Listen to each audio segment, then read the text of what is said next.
நம்ம லைஃப் வந்து நம்ம நெறைய ட்ரீம்ஸ் வச்சிருப்போம். நெறைய கோல்ஸ் வச்சிருப்போம். ஸோ அத அச்சீவ் பண்றதுக்காக நம்ம நம்ம வந்து நெறைய ஹார்ட் ஒர்க் பண்ணணும். கரெக்ட்டா? But sometimes we might struggle. சில விஷயங்கள் வந்து நம்ம ஸ்ட்ரகிள் ஆகும். கொஞ்சம் வந்து நம்ம கான்ஃபிடன்ஸ் லெவல்ஸ் குறையும் இல்லையா? ஸோ அத ஓவர் கம் பண்றதுக்கு கொஞ்சம் நான் என்னோட என்னோட எக்ஸ்பீரியன்ஸ் பண்ண சைட்லருந்து உங்களுக்கு ஷேர் பண்றேன். ஓகேவா? ஸோ என்னன்னு பார்த்தீங்கன்னா, ஃபர்ஸ்ட் நம்மளோட கோல்ஸ், ட்ரீம்ஸ் இருக்கு இல்லையா? அத வந்து நீங்க வந்து டெய்லி உங்க நோட்ஸ் புக்ல ரைட் பண்ணணும்.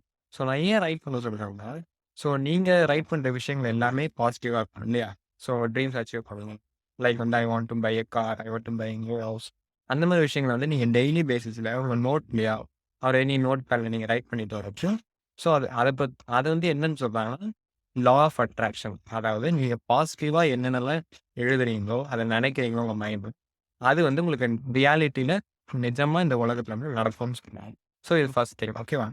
இந்த நெக்ஸ்ட் திங் வந்து நம்மளோட மைண்ட் செட். நம்மளோட மைண்ட் செட் பீப்பிளோட மைண்ட் செட் எப்படி இருக்கும்னு பார்த்தீங்கன்னா, ஒரு விஷயம் பண்ண போறோம் அப்படின்னா, அவங்க உடனே என்ன நினைப்பாங்க, ஐயோ! நம்மளால இது முடியுமா? இல்ல இத பண்ண முடியுமா? இத பண்ணா யாராச்சும் ஏதாவது சொல்லிடுவாங்களோ? அப்படின்ற ஒரு நெகட்டிவ் தாட் வந்து எப்பவுமே இருந்துட்டே இருக்கும். பட் அது வந்து எப்பவுமே இருக்கக்கூடாது. ஏன் அப்படி சொல்றேன்? இப்போ நம்ம ஒரு விஷயம் நம்ம பாசிட்டிவா திங்க் பண்றோம் அப்படின்னு பார்த்தீங்கன்னா, பாசிட்டிவா என்னால முடியும். I can do this thing அப்படின்னு நீங்க நினைச்சீங்கன்னா, பாசிட்டிவ் வைப்ஸ் கிரியேட் பண்றப்போ நம்ம தாட் இருக்கு இல்லையா? நம்ம மைண்ட்ல இருக்க தாட் வந்து ரியாலிட்டில கொண்டு வந்து அத நடக்க வைக்கும். ஸோ அந்த கான்ஃபிடன்ஸ் வந்து உங்களுக்கு ஆட்டோமேட்டிக்கா இன்கிரீஸ் ஆகும். நீங்க அத கண்டிப்பா பண்ணி முடிப்பீங்க உங்க லைஃப்ல. ஓகேவா?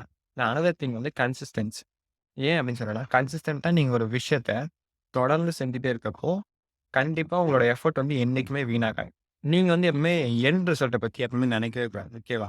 ஏன் அப்படி சொல்றேன்னா, நீங்க ரிசல்ட்ட நினைச்சு ஒர்க் பண்றப்போ, உங்களோட கவனம் ஃபுல்லாவே ரிசல்ட் மேல தான் இருக்கும். ஐயோ! அது நடந்துருமா?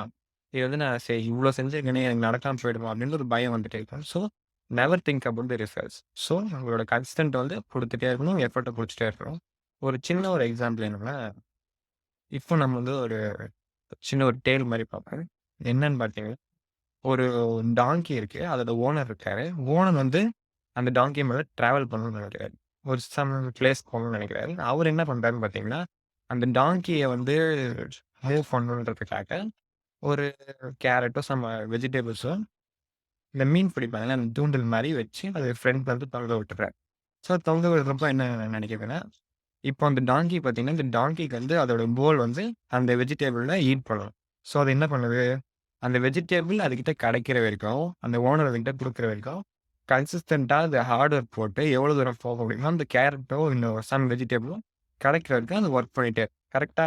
ஸோ அது ரிசல்ட்ட பத்தி நினைக்காம, அத அச்சீவ் பண்ணணும். என்னோட கோல் அதான். அந்த கோல நோக்கி அது ஒர்க் பண்ணுது. ஸோ கடைசியில அது ரீச் ஆனதுக்கப்புறம் அந்த வெஜிடபிள் வந்து ஓனர் தானா வந்து அந்த ஓனர் வந்து அவர் பிரிக்கிறார். ஸோ இதுலருந்து என்ன சொல்லுவாங்கன்னா, நம்மளோட ஃபர்ஸ்ட் சொன்னேன் இல்லையா? Law of attraction.